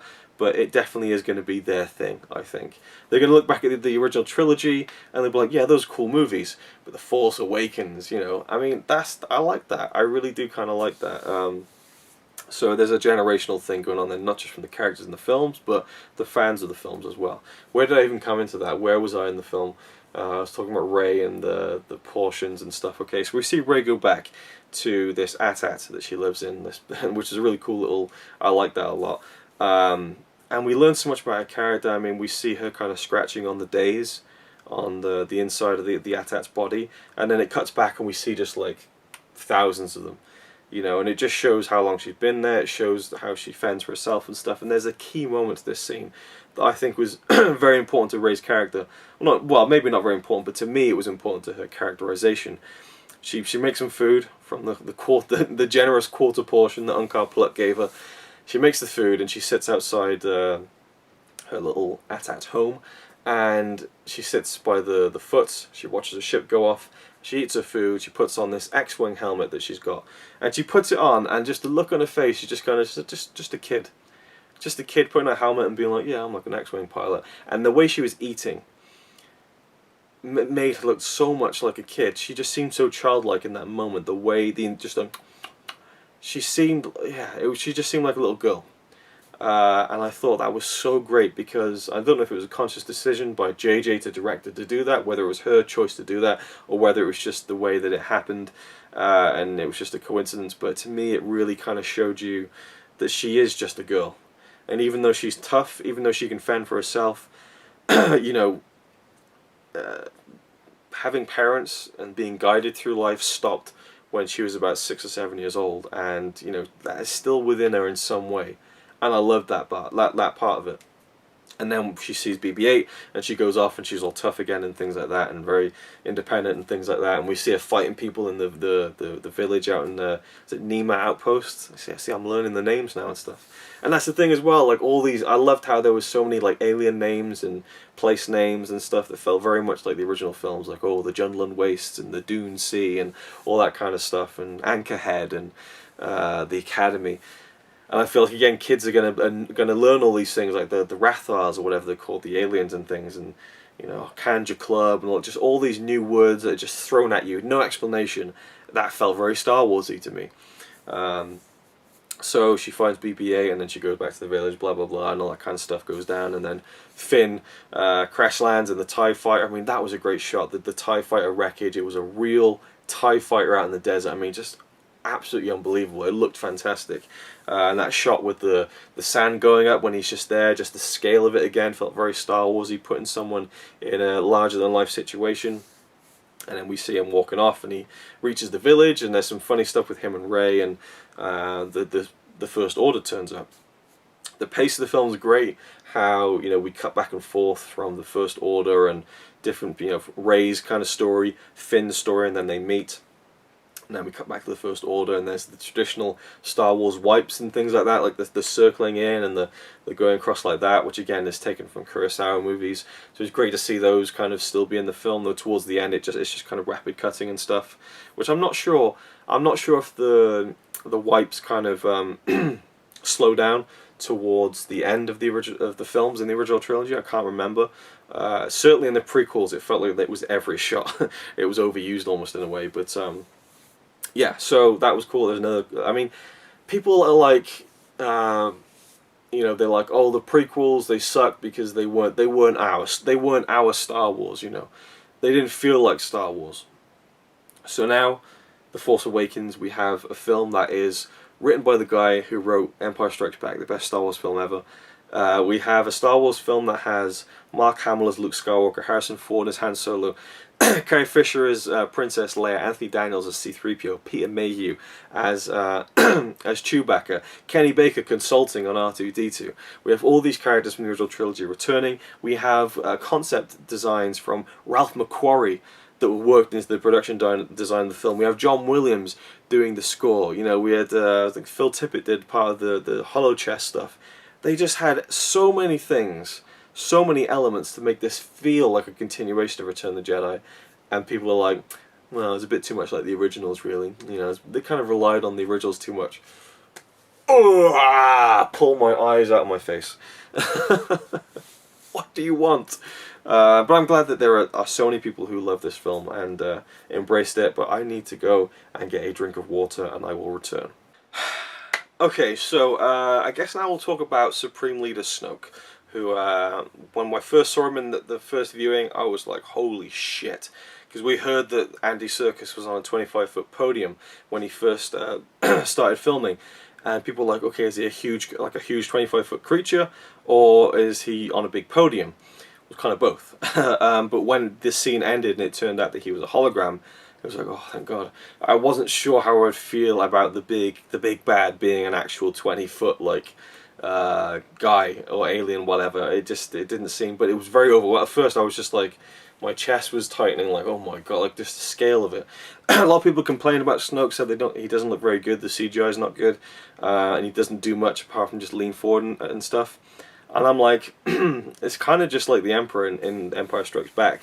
You just get a glimmer of him, you know, and nothing's explained about him. And then we learn a little bit more later on. I mean, Return of the Jedi, we didn't really know anything about the Emperor, but I've got to assume that Snoke will be a bigger part in the sequel trilogy than the Emperor was in the original trilogy. We'll learn more about Snoke. We have to. I feel like he just seemed integral to the turning of Kylo Ren to the dark side, and so that's going to be a big part of the next two films. And so I think we'll learn more about Snoke and things like that. And I thought he looked great. You know, people said, oh, he looks like Voldemort. Well, I kind of see what you're talking about, but I really like Snoke. Andy Serkis was great. I mean, the performance wasn't like wow, mind-blowing, but it was just very, very solid, dark. You know, I liked his performance a lot as Supreme Leader Snoke, and I'm very interested to see where that character's going to go, and I'll make a video about the speculation about Snoke at a later time, because, again, I can't cover everything in this video, otherwise it will be 4 hours long. So where are we now? The Millennium Falcon reveal was great. You know, I thought that was handled very well. It was a lot of fun. You know, the garbage will do, and there we go, the Millennium Falcon, and then the music comes in, and the people are like, ah, and you can feel the excitement and stuff. And that whole scene was great. I loved how Rey was kind of just like skidding the Falcon along like across the sand, just like. It showed that she wasn't perfect, you know, straight away, but we see how her piloting skills are very good. And the glass of water clearly did not help my throat. 2 seconds. Alright, yeah, that scene was great, and it was very much a set piece, and I loved it. Going through all the graveyard of all the Star Destroyers was fantastic, and Finn was great behind the controls. I loved how it had the exact same graphic of the TIE fighters on the targeting system. A very cool nod to the originals. Again, it made sense for that to be there, because the Falcon hasn't really changed since the original trilogy. And well, there's been modifications. The radar dish is now rectangular. I like that detail, because the circular radar dish got knocked off in the inside the second Death Star in Return of the Jedi. I like little details like that. So they take the Falcon, they blow up the thing, and it's a very cool scene. And I loved it when they come back together and they're just really excited. Oh, I can't believe you did that. You were great, you know, and awesome. And then they're like, okay, I'm Finn, I'm Rey, and then they get carried off into something else. But again, the pace I think is great. It's fast paced, but it's not too quick. There's times where it does slow down enough, and then Han and Chewie turn up, and it's like, for me, it isn't the moment where he's like, Chewie, we're home, which is great. But it's the moment when he walks into the cockpit and he just puts his hand on the on the chairs. He just smiles. He's just, it's almost like, you know, I'm back, you know, and I really like that. It was a great little moment. And then we get the scene on the freighter with the big alien things, which at first I didn't really like, but on second and third viewings I kind of did like. It was fun how Han has just gone back to doing what he did 30 years ago. It kind of reminds me of my dad in a way, where it's just like, are you ever going to grow up, you know? And you got to think that that was an Indiana Jones reference when the thing starts rolling towards him and Han's running down the corridor. I mean, it's, come on, that's Raiders of the Lost Ark right there, and I thought it was pretty cool. I loved how he punched that guy and threw him into it as well. And we had the two guys from the raid, from the Kanji Club, and I thought, oh my god, they're going to shoehorn in like a over-the-top martial arts sequence, but they didn't, so that was cool. I didn't want to feel like, okay, here's like a special cameo from someone who does a certain thing, and here's the certain thing they do. I didn't really want to see that, and we didn't, so that was good. Loved how Han took the bowcaster because Chewie got injured, and he was like, oh, wow. Like, I loved how that running gag throughout the whole film, that Han really loved the bowcaster and was like, wow, this thing is great. It was just like leveling guys with it and stuff. So Han goes off, Han and Chewie and Finn and BB-8 and Rey, to take the map. I don't even really mention that the thing inside BB-8 is a map to Luke Skywalker. So that's like the whole film, from like the first scene, the whole film is about finding Luke. And it's just like, oh my god, the excitement's building. And it's just like, you know, well, I knew that we weren't going to see him like before the very end of the film, but it was just like, anything about Luke was interesting. Like that scene where Han is on they're like, you're Han Solo. That was another funny moment where where Rey's like, no, Finn says, what, the general from the war or whatever, and she's like, no, he's a smuggler. I thought he was a war hero, and then Chewie's like, oh, I don't know. That was really funny. And then Han's like, well, I used to be Han Solo. And she's like, you used to make the Kessel Run in less than 14 parsecs. He's like, 12 parsecs, you know. There's a lot of referencing like that, and I guess I can see why people think it might be laid on a little too thick. But you got to go with it, and I really like that kind of stuff. And I just thought Harrison Ford was having a blast. I thought he was fantastic as Han. He felt like Han Solo, and his performance was fantastic. There was more depth there with the stuff with Ben later on in the film that I thought was brilliant. I'll talk about that in a little bit. Yeah, Harrison Ford was great. He was awesome. And where are we now? So they're on the scene where they're saying there's a map to Luke Skywalker, and Han stops. And he says, you knew him, didn't you? And Han turns around and he's like, yeah, I knew him. I knew Luke. And that's the first moment where I started to tear up a little bit, because it was just like, it was just a culmination of everything. You know, and then he talks about like the backstory where, you know, Luke disappeared when a student of his, you know, turned on him and killed all the Jedi and stuff like that, and no one's seen him since. And there's just such this element of wonder about it, and darkness to it as well. You know, like a very sad story, and where is Luke and what's he doing, that kind of thing. I like that a lot. And how it just kind of kept building throughout the film. You know, we get to the Resistance base, and they're talking about Luke, and Leia's like, how could I think I could even find Luke, you know, and all this kind of stuff. Now, the next part of the film takes place on Takodana, or Takodona, which is the forest planet where Maz Kanata's castle is, and we see her kind of, it's like a cantina scene. I really like the song. I liked seeing all the aliens, so many practical aliens in the film, and I just thought it was fantastic. I actually heard a criticism of someone saying there was too many practical aliens in the film. Yeah, there was too many of them, because you didn't get a chance to really, you know, see or know what they were and stuff, and it's just like, have you seen the originals where they're like random aliens that you see for like 2 seconds and you never know anything about them? It's the same thing. I mean, they tried so hard to please everyone that I don't know. I should just not even like reference it, but it bugs me sometimes. I just feel like so much work was put into this film to please you and some. Well, I'm not saying like every person, but you know, the people who hate this film, you know, they really tried to please you. You know, they did try their best. They did try their best. Maz Kanata, there's been a lot of like speculation about her and Lupita Nyong'o not being up to scratch and how they cut her role back and stuff. JJ has said that after the whole battle on Takodana, that Maz kind of came along to the Resistance planet, but it just didn't. It felt like she was just there for no reason, so they cut it short. And I feel like that's a good enough reason. I'm not sure whether the rumor about Lupita's role not being up to scratch is true or not. But, you know, I certainly felt like everything I heard from Maz Kanata in the trailers sounded different in the film.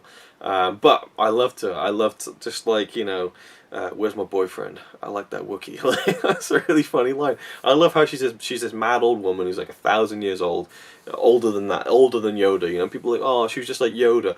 Not really. I mean, kind of. I can see the similarities and stuff, but I mean, she's just. I like the eye thing, the kind of twisting the lenses to kind of make her eyes bigger and stuff. And we see that when she takes them off, her eyes are tiny. I love that little detail. And you know, yeah, she is there to kind of dole out some exposition, but I thought it was a great fun way to do that. I hope she's in the next one. I'd like to see more of Maz Kanata. I really, really would. And I hope the rumour isn't true. I mean, JJ did say, I want to see on record that rumour is false and that she was fantastic. But again, he would say that even if it was the case, you know. But I thought she was great, and again, I thought the CGI was fantastic. I had no problems with it, and to me, it didn't. I felt like it would be weird seeing Han Solo, Harrison Ford, interacting with a CGI character, but it didn't. It just didn't. I just bought it. I just bought into it. And people have said that, you know, everything, because there was so much practical, when you do have CGI, it stands out. Not really to me. Honestly, there's really nothing that I thought was kind of badly done in terms of the CGI. It's noticeable, for sure. I just kind of went along with it. It just was what it was.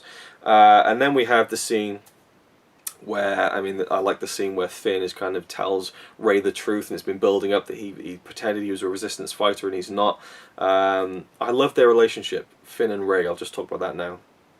I loved how, you know, they started off as kind of like this bit of a kind of rocky start where she kind of beat him up with a stick. And again, I love how incapable he is at times. Like when he fights that stormtrooper on Takodana with a lightsaber, and he's like, okay, let's go. He's got a lightsaber and stuff, and he's fighting the stormtrooper. He gets his, well, he didn't get his ass kicked, but he gets knocked down. You know, so Finn, he's got a lot of heart in him, but he isn't capable yet. And I really like that about his character. He's got it where it counts. But he hasn't quite got the skill yet, and I thought that was a fantastic facet to his character. I loved his and Rey's relationship because they're both people who have never really had a friend before, and I just loved that. I loved how at the end of the film they cared about each other so much, and that you know, he came back to save her on the Starkiller base, and that meant so much to her.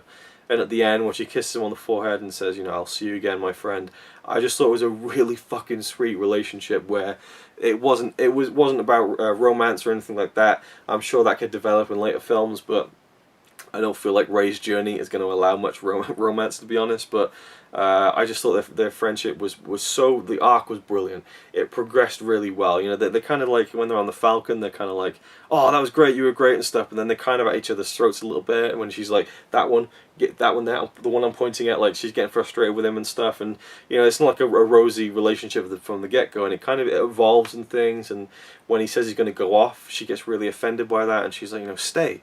And even when he tells her he was with the First Order, she's like, stay, you know. Yeah. And then when she gets taken off, and he runs after her, and he's screaming after, you know, Rey, like, the emotion John Boyega brought to that, you know, really got me on the second viewing, actually. I think their relationship is fantastic. It's a great, just, friendship, you know, just is characterized beautifully by both actors. And again, they're both young, early 20s actors from London, and so they're very good friends in real life, and so I think the chemistry worked brilliantly, and that's something you can't force. It was just there, and it works beautifully in the film. You know, it's something, it just happens, you know, that kind of magic and chemistry you get with someone, it's sometimes it's there or it's not. You can't force the issue, and luckily it was really there for both Daisy and John, and then on screen Finn and Rey. So I love that. And then we have the Force vision. Holy shit, where she finds a lightsaber. And this is another thing people have complained about. They said, how the hell did Maz Kanata get Luke's lightsaber? It's as simple as this, guys. Someone found it on Cloud City and thought, oh, looks like a Jedi weapon.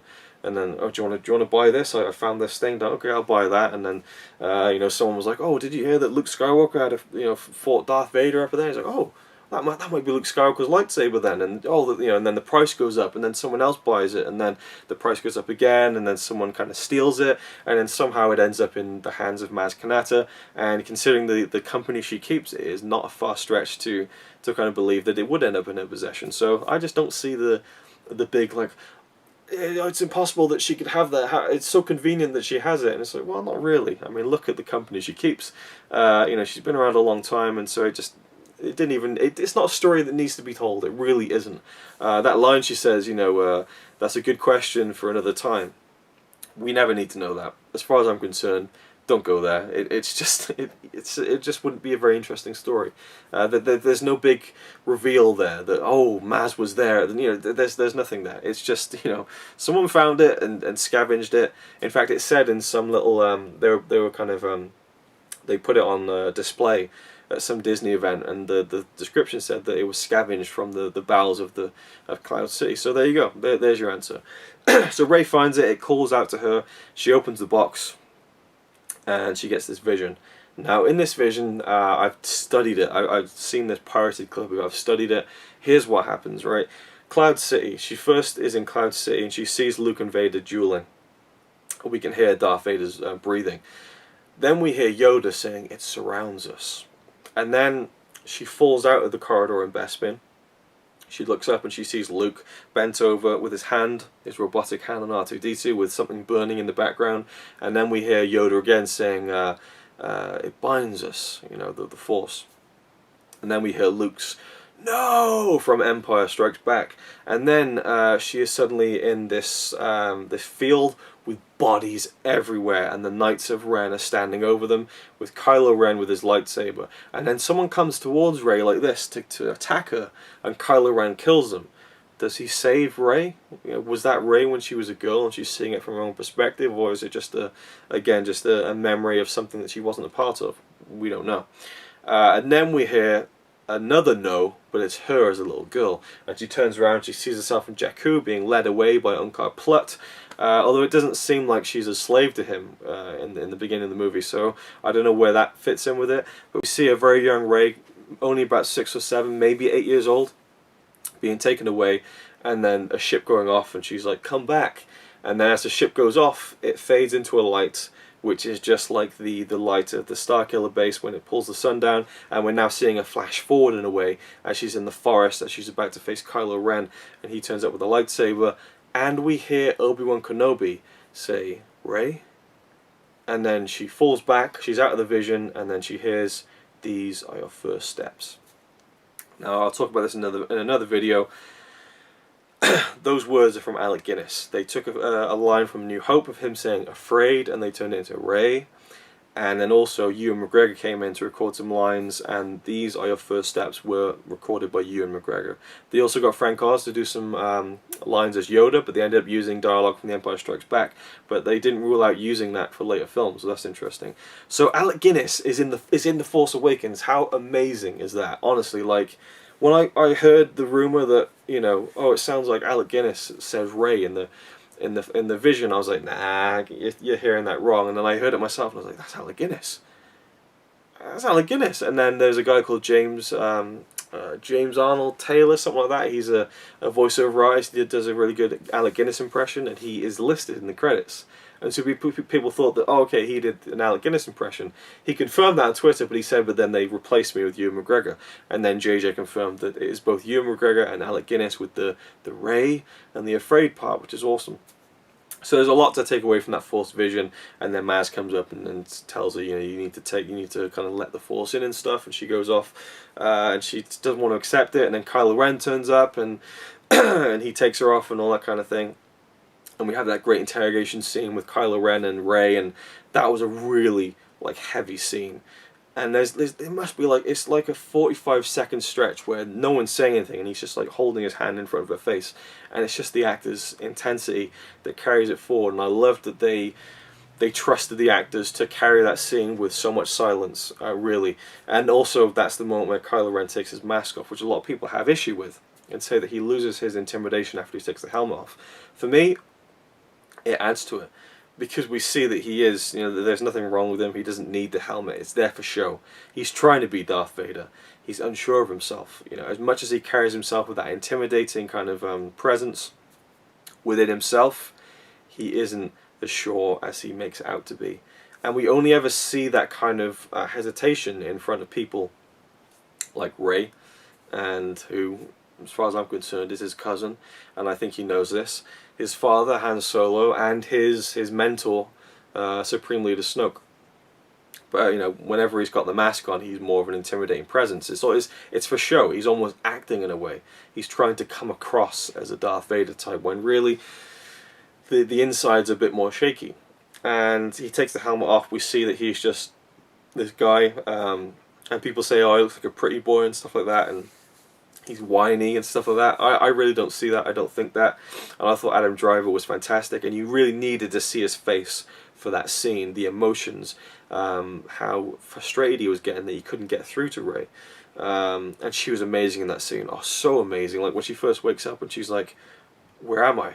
And she's so scared, and like tears are running down her face, and then like, you know, he's trying to get stuff out of her, and she's like, you know, fighting it, and she's like upset and stuff, and then she fires back at him, and there's a look of like anger in her face, and you're wondering like, ooh, are they going to go like dark side with Rey here? I mean, what's going on there? She's showing a bit of aggression there.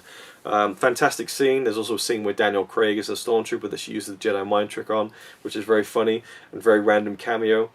And this video has gone on for so long, I'm not going to talk about Rey being Luke's daughter. As far as I'm concerned, she is, and I'll make a video telling you all the reasons why. There's so many clues throughout the film that she's Luke's daughter, and I can't get into them now because I'll never finish this fucking video.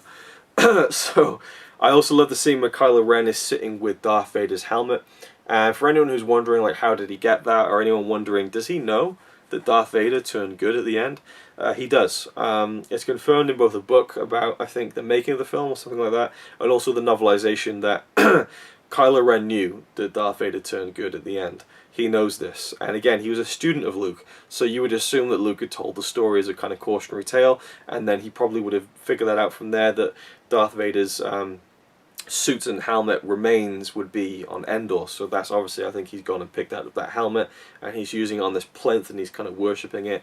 And I love that scene where he's like, I feel it again, the pull towards the light. And that's just like, you know, wow, what a twist on it. What a great twist on it, that we start off with this guy who's completely, well, not completely, but he's he's kind of evil. You know, from the very first scene, he cuts down Lord Santeca. This old man, he just cuts him down. But he's feeling the pull, the temptation to go to the good side. It's such a great twist on it. And it just gives him so much more depth and complexity than I ever would have expected them to do. I would have expected them to do this kind of thing maybe in episode 8 or 9. But to see it already right out of the gate was awesome. Like, just such a fantastic move, I think, by the writers. Because I was just so invested in his character from both a standpoint of he's awesome, like a really cool kind of badass kind of villain, but also like, you know, he is dangerous. Like when he slashes up that control desk, he just goes nuts, you know, and it kind of gets undercut when he's like, anything else? But it's just like, whoa, we've never seen that before. Darth Vader had anger issues, but he kind of could control them. You know, well, he didn't have anger issues, but like, I remember that bit where in Empire Strikes Back where Luke nicks his shoulder and he's like, yeah, like, you know. But Vader doesn't lose his cool. Kylo Ren does. So he ain't Darth Vader 2.0 by any stretch. Like Kylo Ren, there is so much depth to that character, and I can't wait to see where it goes in the next 2 films. And I was really worried he was going to die as well. I thought they've done all this work and they're going to have Rey kill him at the end. I was so glad when he didn't die at the end, which is weird, but I was just like, oh, thank God. Because I thought Adam Driver again was amazing, fantastic, and absolutely brilliant. Fantastic performance. And then we have the big kind of, well, I mean, there's so much more to talk about. Han and Leia's first meeting. That was emotional. It really got me. Bringing in the Han and Leia's theme, the love theme from Empire, was just beautiful. And you know, seeing him kind of nervously look towards to see if she'd be there, and you know, C-3PO turning up and ruining the moment like always, a lovely moment, and her hugging Chewbacca. Oh, it was just fan heaven, you know, but not in a gratuitous way. I didn't feel like, and you know, the first line he says to her is, "You changed your hair." She's like, "Same jacket," you know. It's just perfect Han and Leia stuff. And then again, right, I didn't even mention this. When we find out that Kylo Ren is their son, I knew that was, well, I didn't know, but I was 99% sure that's where they were going with it. 30 minutes into the film, Snoke says, you know, the droid is with your father, Han Solo. And when I saw the film for a second time, the kids were like, the excitement from the kids was palpable. It was awesome. And I just thought, wow, they just dropped it there. But by doing that, the stakes are so much higher, because after 30 minutes, we get like the essence of how kind of, a little bit of how unstable Kylo Ren is and how powerful he is as well, stopping the laser bolt. And also when he smashes out that control desk, the guy says, oh, they're with a girl. And he turns around and he force chokes and pulls him right to him. And he's like, what girl? It's another reason I think he knows who Rey is. He wouldn't react like that otherwise, I don't think. We see his anger issues, but then when we know he's Han and Leia's son, it adds so much more depth to it, and the stakes are so much higher, in my opinion. The X-Wings coming in on Takodana, and the big kind of battle around Maz Kanata's destroyed castle I thought was great. I love the shot of Poe. I didn't even notice in the first viewing, but on the second viewing I noticed that it's this awesome one-shot. I'm losing my voice, shit. Awesome one-shot of Poe flying around in his X-Wing. And he takes out like 5 TIE fighters in one big swooping shot around the whole, like almost like a big 180-degree thing. And Finn's running around and seeing it and shooting people, and he's like, that's one hell of a pilot. And it's just like a massive, like, moment. You know, it's such a rousing moment. Awesome. And then, yeah, so Leia turns up, and then they go to the Resistance planet, which I believe is Dakar. Oh, and also the scene where General Hux, played by Donald Gleeson, who, first time I wasn't sure about him, but the second and third time I really like him as a character. He's very much different than Kylo Ren, and I love their dynamic as well, how they're almost like two sons to Snoke, who are kind of like trying to one-up each other, and you know, I love their kind of the dynamic there, you know, like daddy's favorite kind of thing almost. And Hux delivers a great speech to the troops. I thought it was very powerful, like very just Jesus, you know, like this is a vindictive son of a bitch.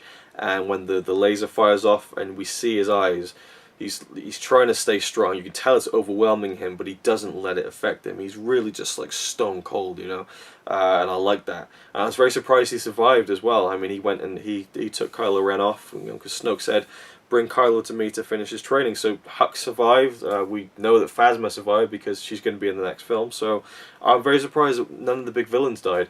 But that's cool. That's cool for me. I want to see more of Hux and how he's going to develop throughout at least the next film.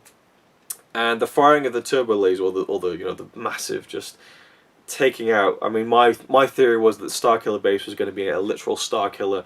They're going to blow up a star and take out a solar system, but it turned out to be kind of the same. It sucks out the power of a sun, or an entire sun, into the planet core, shoots it out, and it blows up all the planets in the solar system. And we see them take out planets, one of which is not Coruscant, by the way. I know people think it's Coruscant, but it's not. It's the Hosnian system. And seeing all these planets get blown up, and that one shot of seeing like the perspective from the city looking out, and we see that like the sun's gone, and so there's no light except for this like deathly red coming in, and it was like, whoa.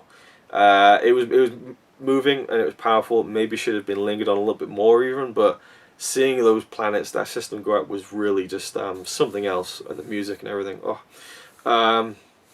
We go to the Resistance base, and I love that first shot when we see all the X-Wings and all, like, it's all there, it's all real, and all the extras, it just felt so tangible and awesome. And then we see that Carrie Fisher's daughter, Billie Lourd, is in the film. Her name is something Connix or something in the credits. She's got kind of the Leia buns, which is I thought that was such a fucking sweet thing that Carrie Fisher's daughter was in it, and she was there at the Resistance base, and she's in many shots in the film. She had a few lines as well. I think she says the shields are down. I really thought it was such a great kind of family affair kind of thing, and just, yeah, really, really sweet, I thought. That Carrie Fisher's daughter got to be in a Star Wars movie, and apparently I heard that she was such a huge fan that she would get her mother, Carrie, to watch Star Wars like over and over again. So I think it's a really, really sweet thing. I talked about that before, but it was cool seeing her on the big screen, I think. And we see R2-D2 has been powered down, and he's been in low power mode ever since Luke left, and that's an interesting plot point that I'll get to at the very end. And then they decide they're going to go off and destroy the Starkiller base, and we see that you know, the Death Star's like this, Starkiller's like this. I love that line from Han where he's like, "So it's bigger," you know. There's always a way to blow up one of these things, and Leia's like, "Han's right." I love that line as well where he says something to her, and she's like, "Oh, don't do that." And he's like, "Don't do what?" And she's like, "Anything." It's like, oh, I love the dynamic is still there. You know, for one more movie, it was still there, and it was so great. And we kind of got to see them reconcile a little bit, and it felt natural to me that they had split up because of what happened with Ben, with Kylo. And she talks about, like, you know, the moment I sent him away, I lost him, I lost you, and that. And yeah, I really liked the fact that even though they were apart, you could tell that there was still something between them. And maybe there could have been more afterwards, but at least in their last meeting, they got to share a hug together, which I thought was really sweet. And hearing their theme again was emotional and stuff like that. And I love that bit as well, where he's like, she's like, oh, even after everything, I always hate saying goodbye to you. And he's like, well, that's why I always leave, so you'll miss me. And just a look on his face, you know, you just see that he means it. Harrison Ford was fucking superb in this film. He really was. And then she says, you know, if you see him, if you see our son, bring him home. And it's like, good job, Leia, you just killed Han Solo. Because Han's like, oh, it's too late. There's too much Vader in him. And she's like, no, no, I can feel there's still good in him. Yeah, you just killed Han Solo there, Leia, you bitch. there was, yeah, that was just a death wish, really. But anyway, so Finn, you know, he kind of, I love how Finn is like, yeah, I can do this. I can get the shields down, you know, just get me on the planet. All he wanted to do was save Rey, and then he's like, we'll use the Force, I don't know. And Han's like, that's not how the Force works. And then, like, Chewie's like moaning, he's like, oh, you're cold, you know. Chewie was awesome in the film. Chewie was amazing. Like, this is one of his best films. He was in it so much. He played such a pivotal role. He's taking people down with a bowcaster and stuff. And I thought Chewie was just awesome in the film. And it was great that Peter Mayhew got to step back into the costume, if only for certain scenes, to really portray, you know, Chewie from a static position and not running around and stuff. Obviously, because he's very, he's got hip problems and stuff, and he's old and very tall. And when you're tall and old, you get problems with the hips and back and stuff like that. And so I thought it was fucking phenomenal that Peter Mayhew got to at least play part of Chewie in this film and bring some of that spirit to life again. I thought that was fantastic, and that he was reunited with Harrison Ford for the film. My back is now hurting. I'm now leaning against the wall. I've been standing up for an hour and 20 minutes. I did not expect this to go this long. But hey, fuck it. It's Star Wars. Right, where were we? Was there any way I was going to get through this whole video without kind of losing my train of thought here? Right, so the big attack on the Starkiller base, we see Nien Nunb as well, we see Admiral Akbar, and people are like, oh, Admiral Akbar is going to be in the new film. He's in it for like 2 seconds, but fun to see him nonetheless. I saw the box droid from A New Hope as well, behind Poe Dameron's X-Wing when he gets off. Also there's the mouse droid at the beginning on the Star Destroyer. Finn finds Luke's training ball for like a split second. There's loads of little references here and there which are really cool, I thought. Yeah, the box droid, the one that's just like a box with feet that just walks. Right, Starkiller Base. Right, the attack on Starkiller Base, Rey's been captured, and she's kind of used the Jedi mind trick to get out of it, and I'll get to that as well. And so she's trying to get out of Starkiller Base. Kylo Ren is going mental. He started slashing things up with his lightsaber, and he's screaming all over the place. A very funny moment when the stormtroopers just stop and walk back the other way. So he's looking for Rey on the Starkiller Base. Han, Chewie, and Finn, they turn up on the Starkiller Base as well. And I love that scene where they crash through the trees and stuff, and the old music is playing. It's just brilliant. And then they crash land the Falcon. They get out and basically try and kind of take down the shield, basically. And yeah, maybe it was a bit too easy for them to take down the shield for the Starkiller Base, but you know, it was as brisk as it needed to be, I think. And again, there's so much of Han Solo in this film. I couldn't believe it. He's one of the main characters, and seeing him and Chewie and Finn and Rey when they get reunited, kind of go off on this little mini adventure on the Starkiller Base was awesome. It was like a little mini Death Star adventure from the first film in a way. Oh yeah, because it's a remake. Shit. Anyway, and then we see Han. He sees his son Kylo Ren. And that's that line, Ben! And it's like, whoa. Like, there was so much power behind that, and that walkway. Such a great cinematic look to that walkway. The cinematography was fantastic. The lighting. We get to see Finn and Rey looking from this balcony up top. Chewie's there watching as well. And that whole scene was fantastic. Adam Driver's acting, for me, was phenomenal. You know, like, yeah, I want to be free of this pain.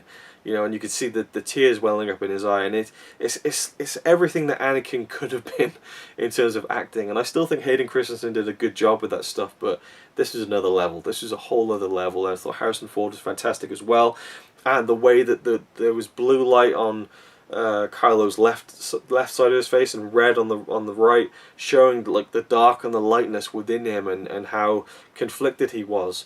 And then when the sun had finally been drained, his face went all red, and that is when he killed his father with the lightsaber. Bang, done. And you know, he then said thank you, and I think the line he said was like, I know what I have to do, I just don't know if I got the strength to do it. And you're thinking, oh, he wants to turn back. No. He knows what he has to do. He has to kill his own father. He doesn't know if he can do it though. And so he kills Han Solo, and he says thank you, and very emotionally. You know, it's not like he's like thank you. You know, he's just like, you know, thank you. And then Han, just like looking shocked, just reaches out and just caresses his face one last time. And they so could have easily had Han say, "I love you," but he did, just without saying it. Just what that kind of the intimacy of that stroke on the face, to me, said everything that needed to be said without saying it. And that is one of the best moments in the movie because of that, because you don't need to spell it out. And it was just, oh. And then Chewie like howling. But what really made me emotional was seeing Leia's reaction and how she sensed it through the Force. Carrie Fisher was fantastic. I was really worried about Carrie Fisher, like how is she going to come across, because you know, these days she's batshit crazy. I love her to death, but you know, she seems very unpredictable. She was awesome in the film. I loved her. People said, "Oh, well, she looks a bit different," and you know, she came across as a bit wooden or whatever, or she came across as a bit like unsteady. I thought she was fucking brilliant. Like she was Leia, like Leia was, and her and Han. It was just like her and Han again. And then the emotional side of it, like when she found out, or when she sensed Han dying, that look on her face, like, and then that, like, oh, broke my heart, like really welled up with tears. She was amazing in that moment. And then, you know, Chewie shoots Kylo Ren, so he's injured, and then we get the duel. We get the duel in the forest. Poe Dameron's up there leading the X-Wings to blow up the thermal oscillator to destroy the Starkiller base. That was some cool shots and stuff in that, really exciting moments. But really, the heart of the end of the movie is within that lightsaber duel where Finn and Rey encounter Kylo Ren, and he's like, "We're not done yet," you know. And he hasn't got his shit together. He's hanging by a thread. You know, he's injured. He's just killed his father, and he's just out for blood basically. And so he knocks down Rey. Rey is down unconscious. Finn's trying to attend to her, and then Kylo's like, "Traitor!" just spitting at him.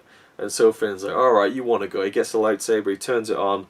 Kylo's spinning his one around. He's like, "Come on." He's punching himself in the chest. He's like, "Ugh!" And it's like, fucking hell, it's so intense and so raw and gritty. And then the duel itself, you know, people are complaining that Finn, oh, an untrained stormtrooper, how could he take on a Lord of the Sith? Well, one, it's clear Kylo isn't finished his training yet. He's obviously been a powerful figure and a very strong dark side user of the Force for a very long time, but he ain't refined completely yet. We can tell throughout the whole film he is conflicted, he has not got his shit together, and so it didn't seem unlikely to me that being injured, I mean, that bowcaster was just knocking people out. Like, it would hit a stormtrooper and they'd fly like 10 feet. Chewie hit him straight in the gut, and he just kind of went down a bit onto one knee. So it just shows you how fucking powerful Kylo Ren is. Just the raw ability he has with the Force is just ridiculous. And so, you know, he's been shot with that, and he's still going. He killed his father, and he's emotionally like all over the place. But at the same time, he's still pretty much powering down on Finn. You know, he uses the crossguard of the lightsaber to kind of stab into his shoulder and stuff, and he's spinning it round and float. It's almost like he's toying with Finn, you know, and then he cuts him down and slices up his back. Is Finn going to be paralyzed now because it took down his spine? Who knows? We'll see what happens in the next film. But it was a great last moment of defiance from Finn. Again, he's got it where it counts, but he just didn't have the skill. And I'm very glad he didn't die, because I thought John Boyega was fantastic, and I'm a big fan of the guy as a person. All the stuff he's been doing on Instagram and stuff, like he goes to the cinema all this past week, he's just been surprising people and just saying hi and stuff. Really, really great, down-to-earth guy, and I hope that he stays that way. He just seems like a really great person. Then Kylo Ren, you know, he's like, give me that the lightsaber, Luke's lightsaber, it belongs to me. And the lightsaber's been knocked down. So he tries to pull it, he doesn't get it, and it flies towards him, flies straight past his hand, and Rey grabs the lightsaber. She is called to the lightsaber. She finally accepts, in a way, her destiny. And they played the Binary Sunset, which is the music that plays in the first Star Wars film when Luke is looking out to the twin sunset.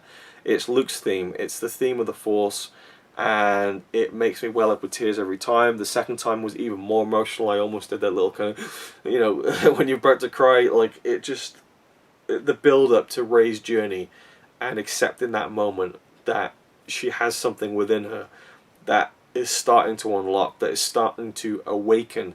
And then the theme from the first Star Wars film, Luke's theme plays. It is just such a perfect moment. It's one of my favourite Star Wars moments of all time. I hope it never loses its power. It probably will. But for now, it is such a just like audience cheering reaction. Even though the audience didn't cheer, it's just that, it's that moment in a film that's just like, fuck yes, you know. And she takes it, and the look on his face is like, you know. And in the novelization, he says, "It is you," in that moment. Very interesting. But yeah, I mean, and then she goes after him, and she is just like, she's holding her own and stuff. And again, people are like, how could she suddenly know how to learn how to use a lightsaber and stuff? And again, most of that duel, she's on the defensive. She's running away. She's cutting trees down. She's, you know, I mean, she is taking it to him. But I love, just the duel was fantastic. I absolutely adored it. Something we've never seen before as well, as a woman with a, you know, wielding a lightsaber and so efficiently as well. But to me, the fact that she's a woman just didn't even counter into it. It wasn't like, wow, this is so cool because she's a woman. No, it was, wow, this is so cool because of the character and where it's gone and where she could go. And then he says to her, you know, you need someone to teach you. I can show you the ways of the Force. And she's like, the Force. And they're clashed in this tight kind of, you know, lightsaber, you know, clash. And she calms herself. And it goes back to what Maz said earlier. She says, just close your eyes and let it in. Let the Force in. And that's what she does. And she lets it in, and the music plays, and the light is flickering on her face, and the snow is there. And then she pushes back. And then she just starts taking him down. And she starts overpowering him. And there's this one shot where she knocks him down to the ground.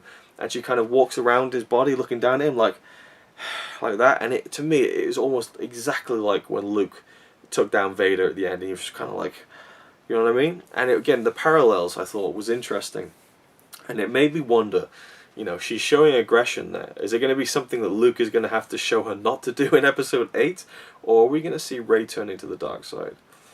Very interesting thought. Very interesting thought.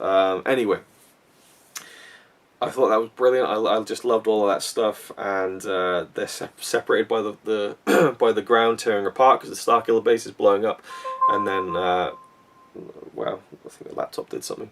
I'll leave that in, whatever. Yeah, so Chewbacca, he turns up in the Falcon. I didn't even realise that it kind of is almost implied that Chewbacca got blown up inside that, the shield, was it the shield generator? Well, whatever it was, the big room they were in with a walkway when he starts firing at the stormtroopers after Han's died and stuff. It kind of is implied that he got killed in the explosion, but he turns up in the end in the Falcon, and then he helps Finn and Rey onto the Falcon. They fly off, and that's the end of the big kind of climax of the film. Another thing I'll talk more about the whole is Rey Luke's daughter in another video, because again, this has gone on way over there, way too long. Back to the Future reference there. I'll talk about the whole is Rey Luke's daughter, but for me she is, so we'll operate under that. she lands on the Resistance base. I only just realised this is the first time that Rey and Leia meet. And it's a very interesting first meeting because no words are said, but there's such an intimacy and a sense of family in their hug and embrace at the end, where they're both very emotional. And then R2-D2 wakes up and says, hey, I got the rest of the map. A lot of people didn't like this and was like, oh, it's just a convenient plot point and all that kind of thing. But it's very simple to me. BB-8 kind of was bumping into R2 and saying, hey, I got this map, have you got the rest of it?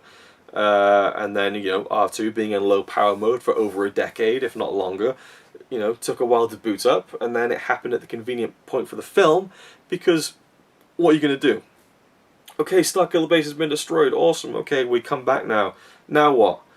All right, well we'll just play chess for like a week, and we'll get like a 5-minute scene of like Rey just kind of sitting there like.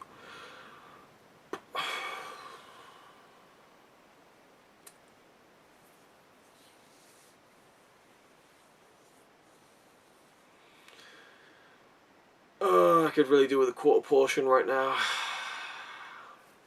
No. Okay. You don't want to see that. You don't want to see 5 minutes of nothing. You want to get to the next point. Who's to say that R2 didn't, wake up like a couple of days after or whatever? I don't get why people are moaning about that. At first, my thought was that Luke had orchestrated it, and that he had left part of the map with Lor San Tekka. He left the other part with R2, because we see him with a hand on R2's dome. And I thought that Luke had sensed what happened, and he had willed R2 to come back online. But on second and third viewing, I realised that Lor San Tekka had discovered the map, and that also the writers have confirmed that the case was BB-8 asked and he received. It just took R2 a while to boot up because, again, he's been in low power mode for at least 10 years. And then we see R2 and BB-8 bring the two maps together. It was almost like the joining of the old and the new, which is very much something that's been happening throughout the whole film in terms of the cast. Very, very cool moment, and Leia's like, Luke, there he is. And so Rey and Chewbacca, they go off in the Falcon to find Luke, and Rey's theme starts playing. Oh, it's awesome, and they fly through the clouds, and they get to the island in the middle of this ocean. And I loved how Rey didn't just land on the island and got off the Falcon and was like, oh, there's Luke. Hey, Luke. She had to go all the way up these steps, and there was a slow build up, and the Jedi Steps theme was playing with the horns and dun dun dun dun dun. I loved it. And then finally, we see him, and it was almost lingers on her for like so long, and it's like, let's see what she's seeing, and then we see the back of his robed figure, and it's like, oh my god. And then the music builds up and stuff, and she looks out, and then he slowly turns around, and we see the beard, and then he pulls the thing back, and his hand is robotic, and the flesh is all gone, or not the flesh, but the synthetic flesh. Pulls his hair back, he's got kind of like long shoulder length, almost like Anakin style hair, and he looks at her, and it's almost just this kind of just surprise and shock. And she's looking back at him, and then she pulls out his lightsaber, and she holds it out. And when he sees the lightsaber, he gets a bit kind of angry, and then his jaw kind of sets, and he's just kind of like, almost, you're wondering what's going on, in his head behind those eyes. And then her kind of face starts to crack, and her her strength begins to dissolve, and we see the emotion coming out of Rey's face as she's holding out this lightsaber. And then she steadies herself, and then his face softens. I only noticed this on the third viewing, but there's a glimmer of a tear forming in his eye, and you can tell just that look of his face, just the turn of the head, all the years of hurt, all the years that have been wasted, and just the regret. And then we cut back to this helicopter shot, and we just see her standing there holding it out, and him standing there, and the end, directed by J.J. Abrams. Now, if someone had told me before I saw the film, Luke Skywalker is in the film for about 40 seconds and he doesn't have any dialogue, I would have been like, fuck this movie, I don't want to go see it. I would have gone and saw it, but I would have been so disappointed. The best way to kind of break bad news to someone is just to kind of just do it. But it turns out I loved it. I absolutely loved it. It is now one of my favourite scenes in a Star Wars movie. It was just so perfectly built up. The whole movie is leading to that moment. And the reuniting of father and daughter, to me, from what I read into it, is such a powerful moment. And how he goes from surprise to anger and annoyance, almost at her being there, kind of showing him his past with a lightsaber. But then him realising, that just the regret of everything, and maybe the guilt as well. Mark Hamill's performance in that 20 seconds is probably better acting than he did in the entire first Star Wars film. People say his acting is bad in A New Hope. I really like it. I think it fits the role and stuff, but he definitely got a lot better in Empire Strikes Back, which was awesome and really fit the character as well. But man, what a phenomenal pitch perfect performance from Mark Hamill in the 30 seconds he's in The Force Awakens. and it was just an amazing moment, and it was just such a great ending to such a great film. And that is my review of The Force Awakens, and I'm sure there's so much more I would want to talk about, so many more great moments in the film, little things here and there. It's a 10 out of 10. It's a 10 out of 10. It's either my second or third favourite Star Wars film. It was just brilliant from start to finish. I love everything about it. I don't get bored. The pace is great. The characters are captivating. For me, from top to bottom, it has the best acting of the entire Star Wars series. I mean, you look at Empire Strikes Back. Yeah, great performances from Carrie Fisher, Harrison Ford, Frank Oz, Mark Hamill. Beyond that, I guess you could kind of say James Earl Jones as Darth Vader. But in this film, as far as I'm concerned, Daisy Ridley, John Boyega, Adam Driver, Harrison Ford, Carrie Fisher and Mark Hamill gave 6 absolutely pitch-perfect performances, in my opinion. In fact, I'd even say Poe Dameron gave a pitch-perfect performance. It's just the fact that his character wasn't in any kind of big emotional scenes, whereas the other 6 were. I mean, Finn, as much as he is like kind of humorous and stuff, and kind of like, kind of a bit feisty and all that, like just that part when Maz Kanata's like, I can see in your eyes you're someone who's trying to run. And he leans forward and he says, "You don't know a thing about me." He can really bring the dramatic stuff as well. And I just thought Finn was such an amazing character. They've just nailed everything. The old cast were perfect. The new cast were perfect.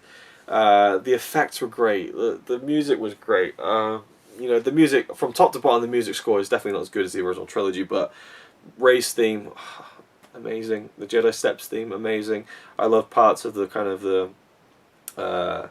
the action-y kind of music and stuff, like when Finn and Poe escape the Star Destroyer and the TIE Fighter. That music is fantastic as well, and some of the kind of like the First Order kind of Kylo Ren music, and the music that plays when Han Solo gets killed. There's so much that's great about the film. I honestly was not expecting it to be this good. I'm definitely not a person who is like blindly loving this film just because it's Star Wars. I can recognize it ain't a perfect film, but for me, I've got to just judge a film by how much I enjoy it. And for me, I just enjoyed it so much. And as a kid who 20 years ago wanted to see Luke Skywalker in another film, it's definitely not what I imagined in the slightest, but it is what we needed. And I can only hope and look forward to Episode 8 and seeing more of Luke Skywalker. I hope that he'll be as big a part of Episode 8 as Han Solo was in Episode 7. And I've got to say, I loved how Mark Hamill was billed like second from the top. It's like, Star Wars The Force Awakens, starring Harrison Ford as Han Solo, Mark Hamill as Luke Skywalker. It's like, fuck yeah, I mean, really, he should just be at the very end of the credits saying, and also Mark Hamill, that's Luke Skywalker. But, I just loved how he was billed like second from the top. Awesome. There's probably more. BB-8 was such an amazing character. Like, I really was not sure how it was going to be. The emotion you can get from BB-8, like the way its head can move forward and down to like convey sadness, and like to the side, like there's so much more emotion you can convey through the physical form than you could do with R2-D2. And not to discredit R2-D2, I think that there's still a place for R2 in the films, but BB-8 was, and it wasn't like you had BB-8 with like a face that kind of like goes sad and stuff, but just the way that the top half moved with the ball, you could really get like a lot of things across. And I think all across the board, everyone loves BB-8, and that's fantastic. And it's such a great, genius little design. And yeah, BB-8 was awesome. So again, another great new character created. They weren't resting on the laurels of what came before, I don't feel, because they're creating all these great new characters. Snoke I'm really interested in as well. I love the part where he said to Kylo, "If what you say about this girl is true, bring her to me." Like, he really, like, he really wants her, if what Kylo Ren says is true. That she's got Force powers, or that she is the daughter of Skywalker. I don't know. Again, that's a whole other video, but for me, I have at least 20 solid reasons, or at least solid clues, that Rey is Luke Skywalker's daughter. One that I thought of today was that Ben hands Han Solo, or presents him with his lightsaber initially. Later on, Rey presents Luke with the lightsaber. We see the son and the daughter presenting their fathers with a lightsaber in the film. All these little things that kind of add up, but there's a lot more that kind of really points for me towards Rey being Luke's daughter. But that is it for my, I don't know if I'm going to chop this up, but I've been recording for an hour and 45 minutes. This is a review that's longer than a lot of theatrical films. And it ain't even a review. It's just my absolute gush fest about the film. I loved it. I got the poster. I had to frame it. You couldn't not, could you? You couldn't not frame that poster and see my light in the reflection there. See if we can tilt it down a bit, but I can see the camera as well. Yeah, you couldn't not get this poster and frame it. I could have gone even more overboard, but I got the two. Let me just show you very briefly. Let's just throw this all in one video. This is my midnight screening collector's cup, which I showed in another video. We got Rey there. That was the one I went for because I knew she's the main character. I knew she was going to be a character I would enjoy. And then when I went to see it for a second time, I got the Kylo Ren cup, and it also has a different design, which is really cool. So I got the Kylo Ren and Rey cups, Ben Solo and Rey Skywalker, in my opinion. So there we go. That is it for now. Stay tuned. I got to talk about how well this film is doing at the box office. I want to talk a little bit more about the cameo from Alec Guinness. I want to talk about Snoke, and I also want to make that video about Rey and why I believe she is Luke's daughter. And then we'll get into some more Episode 8 stuff. I kind of see this as the big, getting everything about The Force Awakens out there in terms of my thoughts on the film. There's nothing really more for me to say, I don't think, unless it's little tiny things. But yeah, from top to bottom, it's just such an entertaining thrill ride that hit me in such an emotional place that I wasn't expecting. I was expecting emotions because it was, seeing Star Wars again, but I was just like, it was like being a kid again. It really was. And to unlock that kind of feeling and to sit there and for like 3 or 4 times throughout the film well up with tears, that's what films are about. That is what films are all about, is making you feel. And putting you in another world, but also just tapping into your emotions. And whether it's emotions of being excited or being happy or laughing or feeling sad or just feeling overwhelmed with emotion, nostalgia.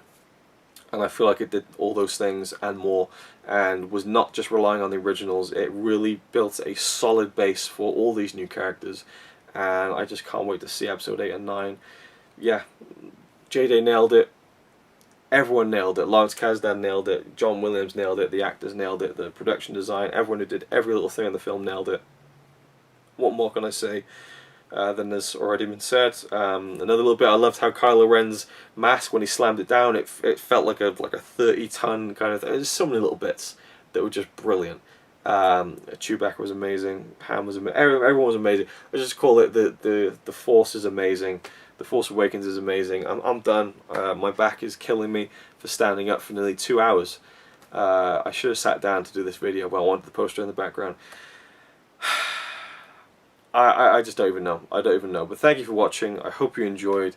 If you got to this point, what is wrong with you? I don't know. What is this video? And of course, only I could talk about a film for nearly 2 hours and forget loads of other things. Very, very briefly, I loved the scene with Kylo Ren and Poe. The interrogation scene was fantastic and played a nice kind of a different side to an interrogation scene when we got to Rey later on in the movie. I thought it was very cool, and Kylo Ren was just so intimidating in that moment, the way he was using the Force to kind of get into Poe's head and stuff like that. And the information's in a droid, he just got out of him when no one else could. And something that I liked about Kylo Ren was the low tone of his voice as well. A lot of the time, it's kind of almost like a calm, kind of just very assured tone. At least when he was projecting himself as Kylo Ren, and not when he was talking to Han Solo, or when his emotions were starting to come out. And the big thing I didn't talk about was how Rey kicks his ass and slices his face up at the end of the movie. Like, holy shit! And now his face is scarred. And so, are we going to see him put the mask on permanently? What are we going to see? That's very interesting where that's going to lead to. And I loved that Rey beat him in that sense. It was almost like he had to go through the same test that Luke did. He had to confront his father and kill him to fully complete the circle, and now Snoke says he's going to complete his training, so very interesting. And he also, Kylo Ren is almost like basically he's Luke, if Luke had gone bad in a way, just like this young Jedi with so much potential. Well, he's not a Jedi, he's a Sith, or he's the dark side, whatever you want to call him. Either way, very interesting. And Rey, the last thing I wanted to touch on was her Force abilities and how they. I mean, my theory was that maybe Luke was training her from birth, if she is his daughter. I mean, I'm willing to believe that she isn't, but there's just so many things that point to her being Luke's daughter, and not just convenient things as well. Just trying to get the light shining. There we go. That's probably better. I just put my head in front of the lamp reflection. Yes. Yeah, for me, I felt like she was kind of unlocking things that she had learnt before, or she really, I mean, she's very adept with her staff and hand-to-hand, well, not hand-to-hand, but using a long weapon for combat. So maybe, you know, defending herself and stuff like that growing up in Jakku, or maybe she had learned with a lightsaber when she was really young. I don't know. I mean, we saw the younglings training with lightsabers in the prequel trilogy. It's hard to say. But I don't feel like her picking up and becoming adept at the Force that quick. I don't think that's a bad thing at all, because it's different. It's a different journey than Luke took, or Anakin took. And you know, she just she needed to let the Force in, and it guided her. And I thought that was really cool, and I had no problems whatsoever with that. And I just thought it was just a different take on it that was really entertaining. I think that's all I've got to say now. There's probably even more, but what is this video? I don't know. But thank you for watching either way, and I will see you in the next one, and may the Force be with you. I